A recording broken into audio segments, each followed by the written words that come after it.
o demuéstremelo. Y lo buscamos, y aunque nos tardemos más, ¿sí? Por favor, es bíblico. Si no es bíblico, no. Y la iglesia crecía y hubo murmuraciones, había divisiones. Y de repente, está usted volando la jalea, hermano, como que la parte ahí no llega completa. Como que, ¿qué pasó? A su comadre sí, pero acá nada, ¿verdad? Y decían que favorecían, ¿se acuerdan? A las viudas judías y que a las griegas o a las otras que llegaban no se les repartía igual. Y entonces los pastores que Dios puso, sus siervos, los que nos dirigen, los que van a dar cuenta de nosotros, dijeron, no es justo, no es justo. Porque ellos, al ver la crítica, al ver el chisme, al ver la división que Satanás quería meter, entonces vinieron los pastores y empezaron a hacer una repartición equitativa. Porque a un pastor no se le piden cuentas, porque un pastor está dirigido por Dios. Y entonces los pastores bien sabios, inspirados por Dios, dijeron, escojan entre ustedes 7 varones de buen testimonio, llenos del Espíritu Santo y hombres de oración, para que ellos se encarguen de eso y nosotros a lo que venimos, a orar y a predicar. Y le pareció bien a la congregación. Y entonces escogieron de entre ellos 7 varones, los conocemos, y no nomás se trata el servicio del diaconado, de hacer el servicio físico. En nuestra comunidad, en nuestra iglesia, el diaconado no participa en las sesiones de negocios de la iglesia. Nuestro diaconado no tiene que ver en las decisiones que el pastor toma. Dejamos al pastor con sus pastores, con sus siervos, en sus juntas ahí personales que ellos hagan y vengan de lo que Dios les dice y nos digan a nosotros qué hacer. Y el diaconado está, para lo que dice la Biblia, para servicio. Y cuando comparto esto, un día fui a Monterrey, me invitaron, fueron más de 153 iglesias, estaban los diáconos que son los más duros en esta línea, o eran, ahí en Monterrey, y tuvimos 2 días, alquilaron un salón en un hotel, y 2 días estuvimos ahí y me estuvieron dando, o me quisieron dar con todo. Y pues yo hice lo que Dios me dijo, únicamente les contesté con la Biblia. Y únicamente les contesté con la Biblia. Y así como resumiendo, alguno dijo, entonces son como borreguitos, todo lo que diga Gilberto lo hacen. Y volteé y le dije, sí, efectivamente, somos de la manada de Cristo, somos ovejas. Y donde suena el cencerro, ahí vamos. Y el cencerro solo lo trae uno, el líder. Y la palabra de Dios dice que los pastores fueron puestos por Dios. Que les hagamos caso en todo, porque ellos darán cuenta de nosotros. Y alguien me dijo, ¿y si se equivoca? Con la Biblia en la mano, horrenda cosa es caer en manos de un Dios vivo. ¿Qué hacemos para que no se equivoque? Oramos. Oramos. Tenemos cadenas de oración tremendas en la iglesia para que Dios bendiga al pastor y lo tenga bien pegadito al suelo. Pero bien pegadito al suelo, que lo llene de humildad, que lo llene de sabiduría y que pueda darnos exactamente lo que Dios quiere que nos dé. Y alguien me dijo, entonces, ahí es ¿cómo me dijo? Un cacicazo, ahí el cacique manda. Y yo volteé y le dije, sí, hermano, si todo lo que el pastor Gilberto dice está aquí, yo lo hago con los ojos cerrados. A mí Dios me la puso muy fácil. Al pastor le dijo que cuidado, él se las vería con ellos. A mí me dijo que lo obedeciera. Y dicen que mandado no es condenado. Si lo que el pastor me pide no es bíblico, entonces sí levanto la voz.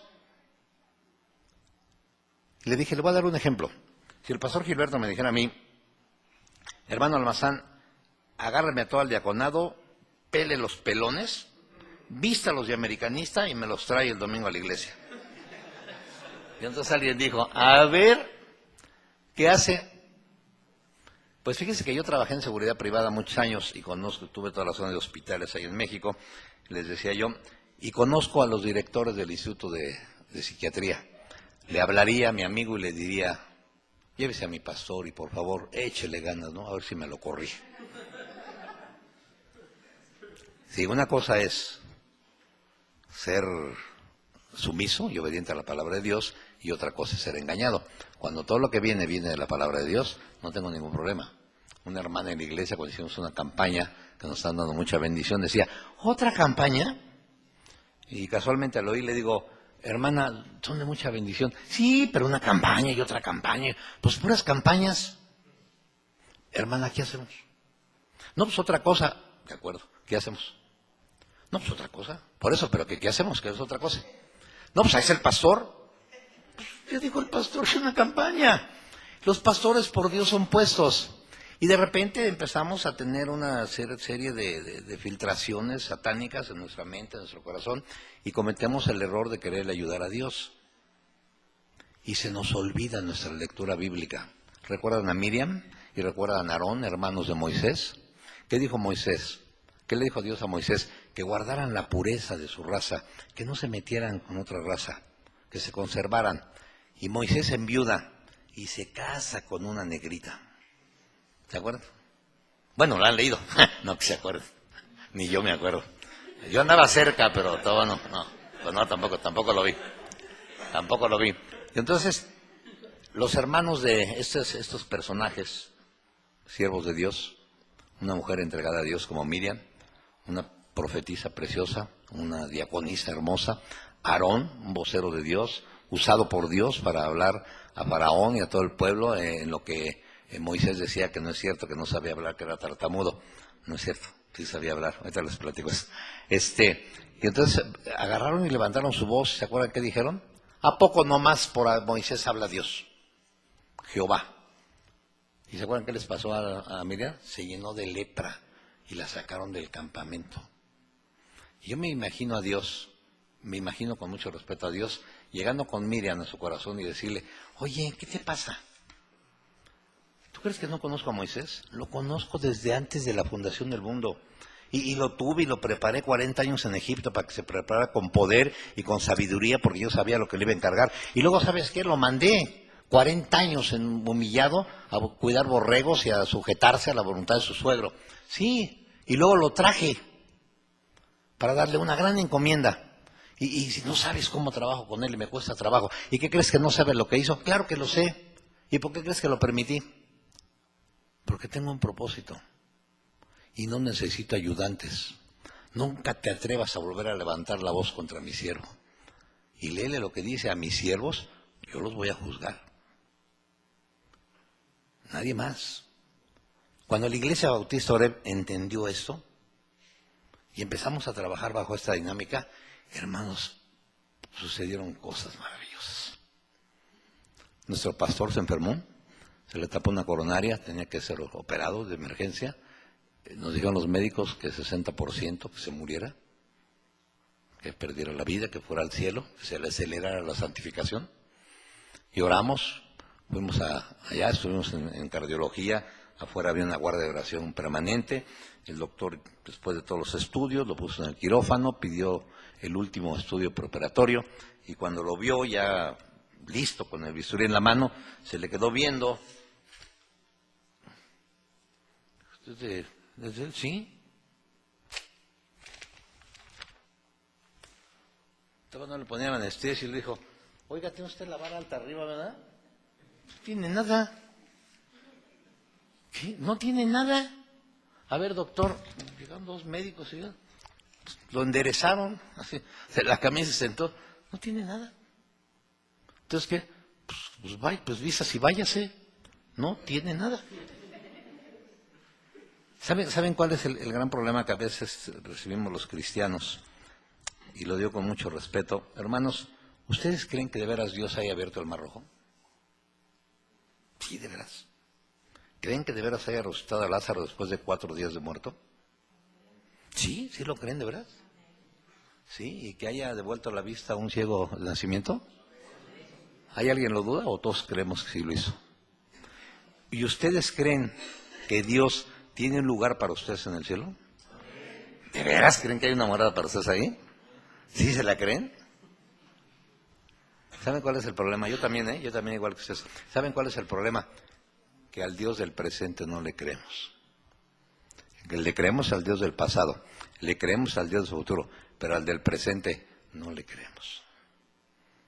Hay cáncer, Dios, ¿por qué me haces esto? Dios, ¿qué pasó? Dios, yo te sirvo. Es Dios. ¿Tienes cáncer, amén? ¿Será que ya te voy a ver cara a cara a Dios? Qué distinto sería, ¿no? Van a cerrar la empresa, van a despedir a todos. Amén. ¿Cómo que amén? Dice la Biblia, di amén, da gracias a Dios por todo. ¿No dice la Biblia así? ¿Y no dice que los que amamos a Cristo todas las cosas son para bien? No obedecemos la palabra de Dios, no la meditamos. La leemos y de repente decimos, me estoy leyendo la Biblia, ahora sí la voy a leer en un año. Ayer leí 3 capítulos de Josué. Sí, me aventé los 3, el 8, el 9 y el 10. ¿Y qué decía? Pues Josué, el 8, 9 y 10. Sí, pero ¿qué decía? No, ahí voy, y ya, el Pentateuco, y ya voy en Josué. Sí, pero ¿qué dice? ¿Cuál fue la enseñanza? Pues, no, pues sí, pues salió, ¿no? Y pues que cruzó, ¿no? Sí, pero ¿de qué te habló Dios? ¿Qué te dijo? De repente al Dios del presente no le hacemos caso. No lo escuchamos con atención. A veces venimos a la iglesia, ay, a las 11:15. No, pues ya no llego. Voy a interrumpir, ¿no? Ya, ¿para qué? ¿Y saben qué dice Satanás? Me lo eché. Yo aprendí un dicho que dice, a la casa de Dios nunca se llega tarde. A la hora que lleguemos es la hora que Dios quiere que llegáramos. Quizás para avergonzarnos, para ponernos delante de Él y decir, no es tan importante Dios en mi vida como digo, ni siquiera me preocupo por llegar temprano. La palabra de Dios dice que estemos listos y preparados porque Él vendrá como ladrón en la noche sin avisar. Y qué triste sería que me quedara yo dormido, acostadito, porque si me hicieron 10 minutos tarde, ya para qué interrumpo. Y que en ese momento, imagínense, ¡pum!, que se oyera una trompeta, y que no sé cómo va a ser maravillosa, y que bajara Cristo, que la agarra usted en su cama dormidito. El día del Señor, en lugar de haber llegado 1 hora antes a ver qué se ofrecía. Yo lo aprendí, hermanos, fue muy difícil para mí, fue muy difícil, era yo muy prepotente. Estaba muy joven, mi sobrino no se acuerda muy bien, pero era yo muy prepotente, era yo un verdadero criminal, era yo una amenaza. Y no me interesaba nada. Y cuando tuve que sujetarme a la autoridad de un pastor, qué difícil. A mi pastor allá en Palabra de Vida, ya les dije dónde, en la iglesia Oreb le llamamos Harvard, para no mencionar mucho qué lugar. No porque me moleste, de ahí me sacó Dios, pero lo hacemos con alegría. Cuando estuve en Harvard, y luego una hermana dijo, ¿estudió en Harvard, hermano? Es que no me conocen. Sí, en Harvard, México, al oriente de la ciudad, allá por Tláhuac. ya les damos el testimonio completo, pero a mi pastor ahí, Torres Lepe, lo hice dar unos 2, 3 maromas, porque, cómo era yo rebelde. Todo le cuestionaba. ¿Y por qué, pastor? ¿Y por qué, pastor? ¿Y por qué, pastor? ¿Y por qué, pastor? Un día llegó a visitarme mi hermano Ricardo Almazán, pastor de la iglesia Anastasis, y le dije, ¿sabes qué? Ya estuvo. Estoy harto de mi pastor. Y me dijo, ¿por qué? Pues le digo, oiga, pastor, ¿por qué no hacemos una oración y pedimos el centro escolar y vamos? No. Pero, pastor, ¿es que hay que orar? No, está prohibido, no está permitido. Pero, pastor, podemos pedirlo y ándale, ve. Y entonces fui con el director, no sé si se lo había hecho, a lo mejor no, o él no lo creía. Yo era íntimo amigo del director, yo era un funcionario de primera línea en PGR. Cuando tomé un problema, yo era subdirector de Interpol México. Era yo un funcionario. Y conocí a Liceo Santana muy bien. Y me quería mucho. A lo mejor porque éramos igual de tranzas, ¿verdad? Era mi socio. Está todavía en un Harvard, allá por la fuga del Chapo Guzmán. Él era el director de ese penal cuando se escapó el Chapo, para que vean dónde andaba yo metido. Y bueno, pero el buen Dios me trajo. Y entonces fui a ver a Liceo Santana, y que me dice, ándale, y que me prestan y entonces ya, y salíamos, y de todos los dormitorios pedí permiso y sacaba yo a todos los de la iglesia, que éramos como 10, y nos íbamos a orar a las 6 de la mañana, cuando abrían a las 9.